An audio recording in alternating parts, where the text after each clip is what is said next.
Assalamualaikum warahmatullahi wabarakatuh. Hai semua, apa kabar hari ini? Di video kali ini saya akan memberikan contoh soal pretest PPG untuk guru kelas MI lengkap dengan kunci jawabannya. Dan ini berdasarkan dari informasi rekan-rekan guru kelas MI yang telah mengikuti PPG pada tahun sebelumnya. Soal pretest PPG guru kelas MI terdiri dari soal profesional, soal pedagogik, soal numerasi, literasi, dan juga soal sains. Untuk itu kita mulai saja dari contoh soal nomor 1.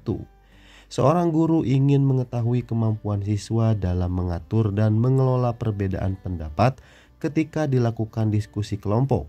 Guru tersebut membuat lembar daftar cek atau checklist dalam bentuk skala yang harus diisikan oleh siswa untuk menilai teman kelompoknya. Jenis penilaian otentik holistik yang dapat dipilih oleh guru tersebut yaitu A. Penilaian kinerja, B. Penilaian proyek, C. Penilaian portofolio, D. Pertanyaan terbuka, ataukah E. Penilaian diri. Dan jawaban yang paling tepat untuk soal nomor 1 adalah yang A, yaitu penilaian kinerja.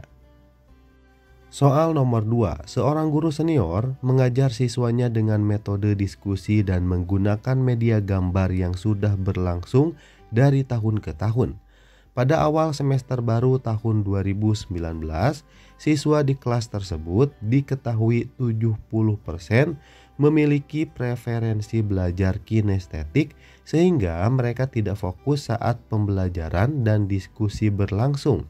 Siswa lebih senang jika mengerjakan tugas yang diberikan oleh guru. Dari kasus tersebut, strategi pembelajaran yang tepat dipilih oleh guru adalah A. Kooperatif atau cooperative learning, B. Project based learning, C. Kontekstual, D. Inquiry, E. Discovery. Dan jawaban yang paling tepat sesuai pertanyaan di atas adalah yang B, yaitu Project based learning. Soal nomor 3, seorang guru merancang evaluasi dengan mendasarkan pada indikator dan tujuan pembelajaran yang sudah ditentukan di RPP. Evaluasi tersebut dimaksudkan untuk menentukan hasil dan kemajuan belajar siswa. Maka jenis evaluasi yang tepat dipilih oleh guru adalah A. Evaluasi formatif, B. Evaluasi sumatif, C. Evaluasi selektif, D. Evaluasi diagnostik, ataukah E. Evaluasi penempatan. Dan jawaban yang paling tepat tentunya adalah yang A, yaitu evaluasi formatif. Selanjutnya soal nomor 4. Saat merancang pembelajaran, seorang guru ingin menyederhanakan konsep, prinsip, dan juga hukum yang kompleks sehingga dapat memperjelas penyajian pesan secara tertulis. Media apa yang paling tepat dipilih oleh guru tersebut? Apakah A. Bagan, B. AP yaitu alat permainan edukatif, C. Flip chart, D. Foto, ataukah E. Gambar? Dan jawaban yang paling tepat untuk soal nomor 4 tentunya adalah yang A, yaitu Bagan. Pada sebuah rancangan pembelajaran atau RPP tertulis contoh rumus indikator kompetensi yaitu menjelaskan kondisi operasi sistem dan komponen perangkat keras.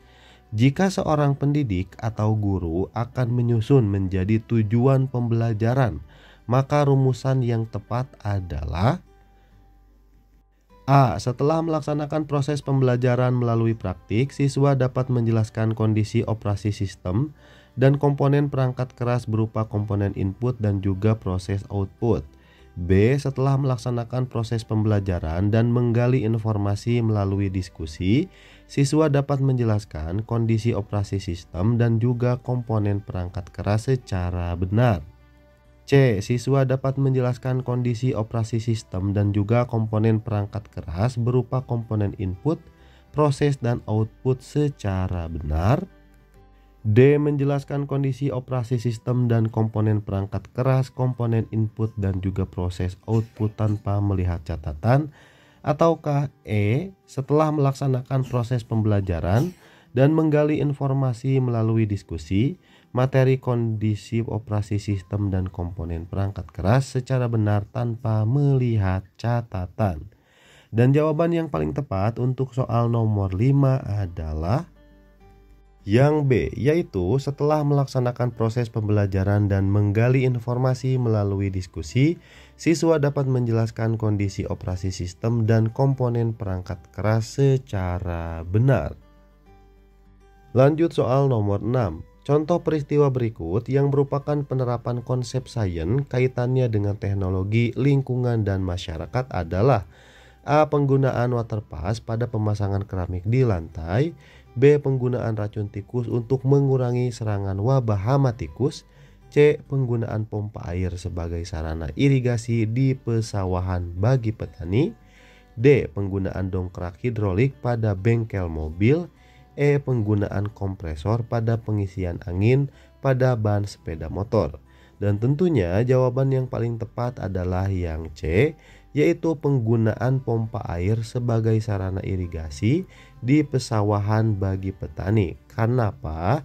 Dikarenakan kaitannya antara teknologi, lingkungan, dan juga masyarakat. Soal nomor 7. Santan kelapa dibuat dengan cara memisahkan campuran santan, air, dan juga ampas kelapa. Cara pemisahan demikian ini merupakan salah satu contoh cara pemisahan materi dengan cara apakah A. filtrasi, B. kristalisasi, C. sublimasi, D. kromatografi, ataukah E. destilasi. Dan tentunya jawaban yang paling tepat untuk soal nomor 7 adalah filtrasi. Soal nomor 8. Besi yang dibiarkan di ruang terbuka akan mudah berkarat. Hal ini disebabkan oleh apa? Apakah A. Besi di ruang terbuka mudah mengalami penyusutan massa.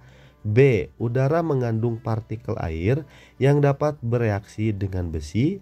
C. Udara yang dingin dapat membuat besi rusak. D. Suhu udara berubah-ubah. Ataukah E. besi tidak tahan udara panas. Dan jawaban yang paling tepat adalah tentunya yang B. Udara mengandung partikel air yang dapat bereaksi dengan besi yang dinamakan korosi atau berkarat. Lanjut soal nomor 9. Dalam suasana hari raya, seluruh warga di lingkungan RT 021 yang hadir sebanyak 80 orang saling bersalaman. Apabila setiap orang wajib bersalaman kepada semua orang, maka ada berapa salamankah yang terjadi? Apakah A. 6.320 kali salaman, B. 4.360 kali salaman, C. 4.120 kali salaman, D. 3.680 kali salaman, ataukah E. 3.160 kali salaman. Dan jawaban yang paling tepat adalah yang E, yaitu 3.160 kali salaman. Sebelum dilanjutkan ke soal berikutnya, saya informasikan bahwa pembahasan soal-soal baik itu numerasi, literasi, pedagogik, dan juga sains, saya telah menyediakan 4 paket soal lengkap dengan jawabannya serta pembahasannya. Jika berminat, silakan hubungi nomor yang sudah tertulis. Soal nomor 10. Bu Ida membayar zakat sebesar Rp250.000 yang setara dengan 2,5% dari penghasilannya. Setengah dari sisa penghasilan tersebut setelah dikurangi zakat digunakan untuk kebutuhan hidup sehari-hari, sedangkan sisanya digunakan untuk kebutuhan lain-lain dan sisanya ditabung. Besar uang yang ditabung oleh Bu Ida adalah A. 3 juta, B. 2.925.000, C. 2.500.000, D. 2 juta, ataukah E. 1.975.000 rupiah. Dan jawaban yang paling tepat adalah yang B, yaitu 2.925.000 rupiah. Cara menghitungnya sudah saya tuliskan di paket soal yang disediakan. Selanjutnya soal nomor 11. Bacalah KD Bahasa Indonesia berikut. Menyajikan hasil identifikasi pokok pikiran berdasarkan teks tulis dan lisan secara lisan, tulis dan juga visual. Indikator pembelajaran yang cocok untuk KD di atas adalah A. Menunjukkan sikap percaya diri dalam menyajikan pokok pikiran dalam teks tulis. B. Menyebutkan ciri-ciri pokok pikiran berdasarkan teks organ gerak hewan secara tulis. C. Mengidentifikasi pokok pikiran berdasarkan teks organ gerak hewan secara tulis. D. Memahami pokok pikiran berdasarkan teks organ gerak hewan secara tulis. E. Mempresentasikan hasil identifikasi pokok pikiran berdasarkan teks organ gerak hewan secara lisan.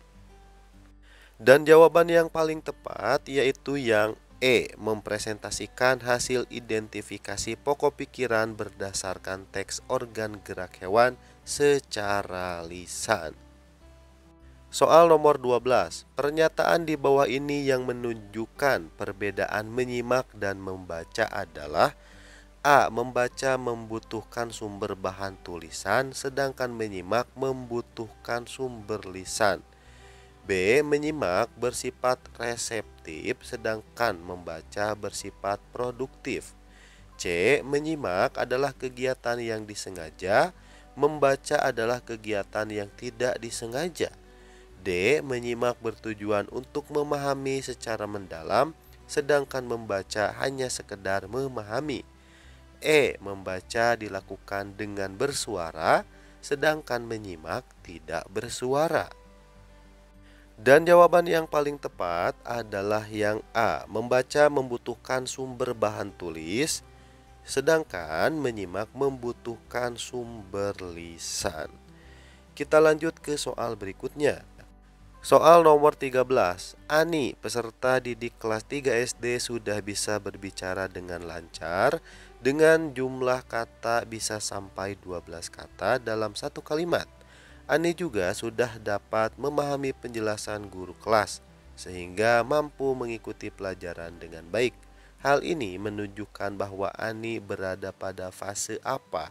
Apakah A. Pragmatik, B. Semantik, C. Sintaksis, D. Morfologi, ataukah E. Fonologis?